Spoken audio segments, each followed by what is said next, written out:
बंदो गुरुपद कुंज कृपा सिंधु नर रूप हरि महामोहतम पुंज जासु बचन रवि कर निकर।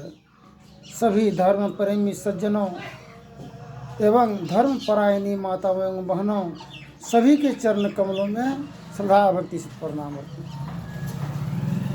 हूँ। महर्षि मिहि परमहंस जी महाराज की वचन है, यही विधि जय वैभव पार मोर गुरु भेद दिए।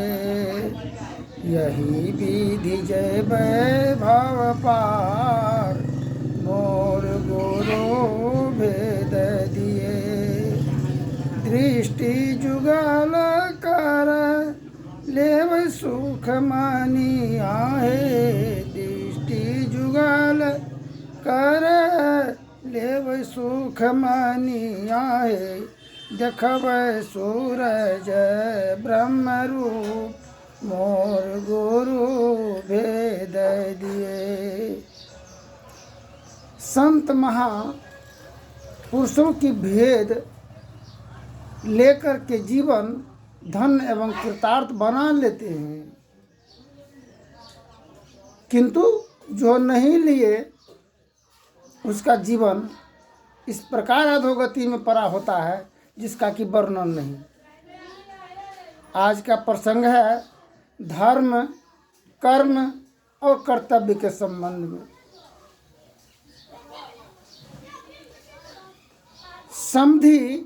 समधी को कह रहे हैं, क्या समधी ध्यान साधन करते हैं कि नहीं? स्तुति प्रार्थना। समधी बोला कि हमको तो छुट्टी मिलता ही नहीं है। दोनों था संत। लड़का पात्र के अनुयायी कह रहे हैं कि हमको तो छुट्टी मिलता ही नहीं है। 4 बजे सुबह से लेकर के 11 बजे रात तक काम ही करना पड़ता है, मौके नहीं मिलता है। कब करेंगे ध्यान, कब करेंगे स्तुति, कब करेंगे प्रार्थना। लड़की पात्र के अनुयायी कहते हैं न, हम तो ध्यान साधन करते हैं, प्रार्थना विनती करते हैं, स्तुति।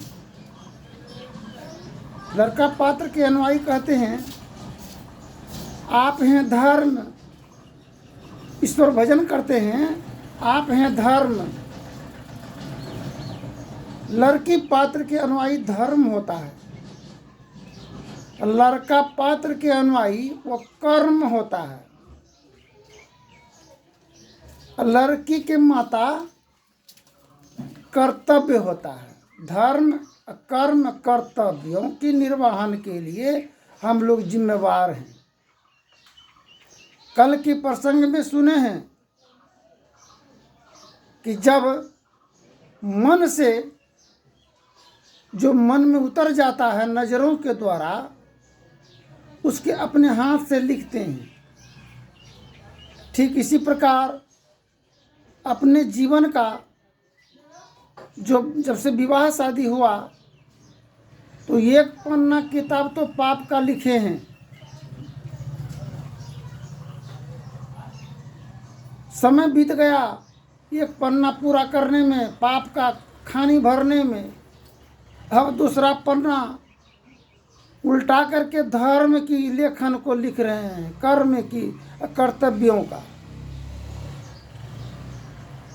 अब तीसरा पन्ना अंत गति मिट्टी मंजिल में जाने की पन्ना को लिखने के लिए थोड़ा समय बाकी है, उसको बाद में लिखेंगे। ठीक धर्म, लड़की पात्र के अनुयायी लड़की को पालन पोषण, शिक्षा दीक्षा के उपरांत दान दहेज दे करके, मांग सजा करके शोभा बढ़ाने की काम ससुराल का दायित्व निर्वहन के लिए लड़की पात्र के अनुयायी का फर्ज है। इतना काम है लड़की पात्र पक्ष के अनुयायी का। कर्म, लड़का पात्र को कर्म करना पड़ेगा, वो कर्म है। तो कौन कर्म कर रहे हैं हम लोग? गोस्वामी तुलसीदास जी लिखे हैं रामायण में, कर्म प्रधान विश्व करी राखा, जो जस फल करी तस फल चाखा। कर्म जिस लड़की को दुल्हन के रूप में लाए अपने लड़का के लिए, आपका परम दायित्व पुनीत कर्तव्य होता है लड़की का रक्षा करना। भक्षा करने की दायित्व नहीं है, वह रक्षा, ताकि मन के अंदर में आघात और ठेस नहीं पहुँचे, मन की आशा और तमन्ना मिट्टी पलित न हो। ये लड़का पात्र की अनुयायी जिम्मेवार है। लड़का का जिम्मेवारी क्या है? कर्म, उनके विचार के अनुकूल, उनके समय पर उनका समय देना। आशा ताकि निराशा में परिवर्तित नहीं हो। हम अगर अपना समय सारे ही पैसा कमाने में, धन कमाने में, ऐशो आराम में, मगन मौज मस्ती में व्यतीत अगर करेंगे, दुल्हन अगर घर में परेशानी में पड़ा हो तो सारे ही परिवार नरक के भागीदार बनता है। कर्म नहीं किए। कर्तव्य लड़की की माँ को होता है कर्तव्य, क्योंकि वो कर्तव्य है। अपने बेटी को वह शिक्षा दे देना चाहिए ताकि ससुराल में सभी भगवान और देवी देवता के तुल्य, सास ससुर ननद भैंसुर जितने परिजन वह देवी देवता के समान है। जाओ, अपने दिल को तुमको दान दे रहे हैं, मन को, सभी का सम्मान करना, किसी को अपमान मत करना। बेटा से बेटी भला, कोई बेटा मांगता है तो बेटी हो जाता है, और कोई बेटी मांगता है तो बेटा हो जाता है। ये तो ईश्वर की करामात है। क्यों ऐसा होता है, इसके संबंध में आगे बोलेंगे। कोई दान लेता है दहेज, वह भी जहन्नम के भागीदार है। जो नहीं लेता है वो भी जहन्नम का अधिकारी है। लेने वाला और नहीं लेने वाला, नहीं लिया तो बेटा के तरफ से दुर्गंजन होता है, जब लिया दहेज तो पुत्र वधू के तरफ से दुर्गंजन होता है। पुत्र वधू के ओर से ससुराल के तरफ से दुर्गंजन, टका लिए और नहीं लिए तो बेटा के तरफ से दुर्गंजन। इस दुर्गंजन और गंजन से जीवन के बचाने के लिए आत्मज्ञान का ही जरूरत है। पोथी परी परी जगमुआ, पंडित भया न कोई, 2.5 अक्षर प्रेम का परे सो पंडित होए। कल के प्रसंग में राजा परीक्षित का संवाद को सुने हैं। राजा परीक्षित के दरबार में कलयुग महाराज पहुंचते हैं।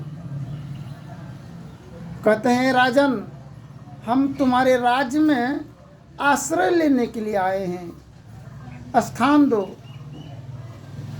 बोला, महानुभाव, स्थान तो आपका सर्वत्र है, फिर आप स्थान मांग रहे हैं। बोला, ये कोई बात नहीं है सर्वत्र, हम एकत्र की बात कर रहे हैं। हम दान लेने के लिए आए हैं, स्थान मांग रहे हैं। देना है तो बोलो, और नहीं देना है तो बोलो नहीं देंगे, पुनः वापस चले जाएंगे। कलयुग महाराज कह रहे हैं। अब राजा परीक्षित दानी राजा, अब वो क्या कहेगा कि हम दान नहीं देंगे? बोला, हाँ हाँ, देने के लिए तैयार हैं दान। ठीक है, जाइए, आपका स्वर्ण आभूषण में आपका स्थान रहेगा, धन दौलत में स्थान रहेगा, शराब खाना में रहेगा और वेश्यावृत्ति में रहेगा। जहाँ अनैतिक कार्य होता है उस जगह का स्थान आपको दे दिए राजा कलयुग महाराज। बोला, बहुत ये मस्त, तुम्हारे दान से राजा परीक्षित हम अति प्रसन्न हैं। सही में तुम दानी हो। तुम्हारे माथे में सोना का मुकुट है, तुम स्वर्ण में दान दिए स्वर्ण को, चलो तुम्हारे माथे पर हम वास कर दिए। उसी समय से कलयुग हम लोगों के सर पर मंडरा रहा है। कलयुग का प्रमाण और प्रतीक है क्या? स्वर्ण मुद्रा का, स्वर्ण का नथिया, झुमका, नकमुन्नी, बाली महिलाओं के ही आभूषण का शोभा श्रृंगार होता है, चांदी का, पुरुष का तो नहीं होता है। इसीलिए अगर हम उनको स्थान अपने माथा पर अगर देते हैं तो कलयुग छाई रहे घनघोर मनमा, जय हो कोने ओर। संत महापुरुष करे निहोरा, ना चली हैं कोई जोर मनमा, जय हो कोने ओर। मात पिता परिजन सब किलोल करे, बाल गोपाल का कहीं और ठौर मनमा, जय हो कोने ओर। किधर से मन को भागेगा, किधर जाइएगा, किधर से निकलिएगा। यह मन की गति और विधि को कैसे समझेंगे हम लोग? स्त्री क्या है अब पुरुष क्या है, इसको ही तो जानने की जरूरत है। साधन धाम मोक्ष कर द्वारा, ये साधन का धाम मोक्ष का द्वार है। बाल बच्चा जब माता पिता पर प्रहार करता है बेटा, पुत्र वधू, यह समझ लेना चाहिए कि अब हमारा टिकट खत्म, कट गया, पूरा हुआ समय, अब हमको अंतगति को जाने के लिए व्यवस्था हो रहा है। वो क्यों वो इस प्रकार परेशानी कर रहा है आपके साथ? आप भी किए हैं, परेशान किए हैं उनकी माताओं को, अपने आप को माता किया आपको, आप उनको किए हैं। कोलाहल और कष्ट भरा जीवन व्यतीत किए।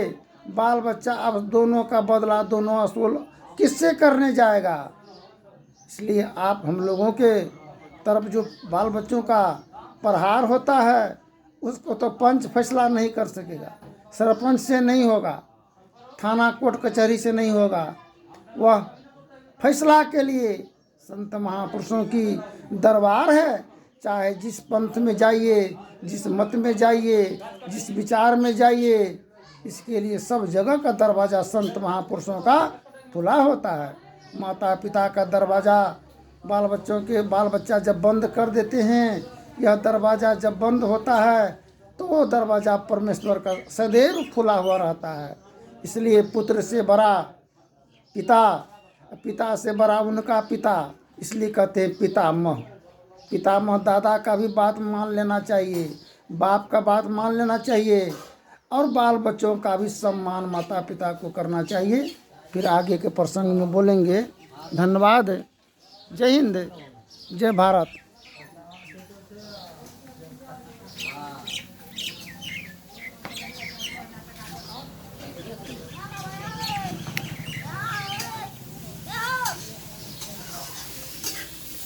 बहुत